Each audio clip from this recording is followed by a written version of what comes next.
2 години ниту еден автобус од Делчево кон Штип или Скопје и обратно ниту тргнува, ниту се враќа во автобуската станица.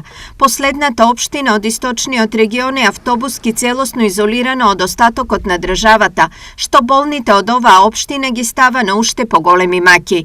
Секое лекување надвор од Делчево, кое им е неопходно на голем број овдешни жители, тие го доживуваат трауматично, но и го плаќаат прескапо. Секојаш пат и за Скопје идем, и за Штип идем, и нема како да се снајдам со пари, тешко ми е, а поубаво и автобус да пуштат.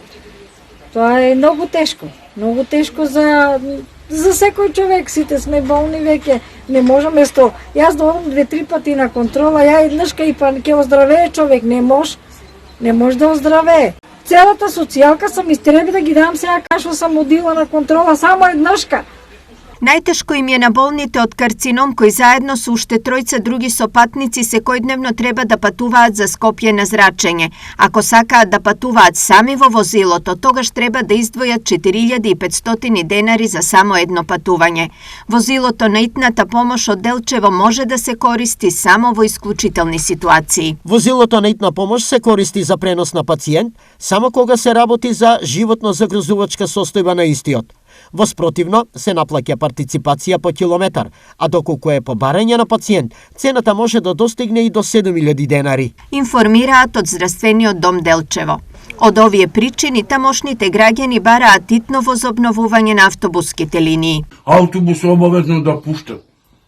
Потреба имаме не само јас, многу светима.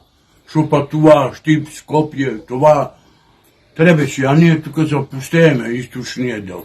На релација Делчево-Кочани, Штип, Скопје и обратно редовна автобуска линија нема веќе 2 години. Лиценцираниот превозник не врши превоз, но дозволата се уште му е активна, така што не може да се даде на друг транспортер. Додека ситуацијата да се разреши, автобуската станица ќе стои празна, а граѓаните ќе плаќаат скапо такси. И додека патувањето до Штип, Кочани или Скопје е тешко, од Делчево има редовни автобуски линии кон Италија, Швајцарија и Германија.